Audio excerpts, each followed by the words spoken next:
জয়গুরু।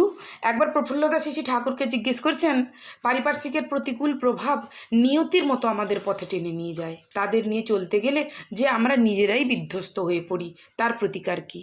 শিশি ঠাকুর বলছেন, সাক্ষ্য সিংহ সেনের বাবা চন্দ্রশেখর সেনের কাছে গল্প শুনেছি। গ্রিনল্যান্ডে নাকি যখন তখন দারুণ ঝড় ওঠে। সেই ঝড়ের সময় বাইরে থাকলে তার নাকি রক্ষা পাওয়াই মুশকিল, কিন্তু তাকে যদি কেউ উদ্ধার করতে যায় তবে মাজায় নাকি একটা দড়ি বেঁধে যায়। সে দড়ির অন্য দিক বাঁধা থাকে ঘরের সঙ্গে। তখন সে সেই দড়ির সাহায্যে আবার ঘরে ফিরে আসতে পারে আর অন্যকেও ঝড় থেকে বাঁচাতে পারে। আমরাও যদি তেমনি ইষ্টের সঙ্গে সমস্ত টান ও ঝোঁক নিয়ে বাঁধা থাকি, আমরা নিজেরা তো বাঁচতে পারি, সঙ্গে সঙ্গে প্রবৃত্তিমুখী মৃত্যুপথের প্রতীককেও টেনে আনতে পারি। জয়গুরু। বন্দে। জয়গুরু। একবার প্রফুল্লদা শিশি ঠাকুরকে জিজ্ঞেস করছেন, পারিপার্শ্বিক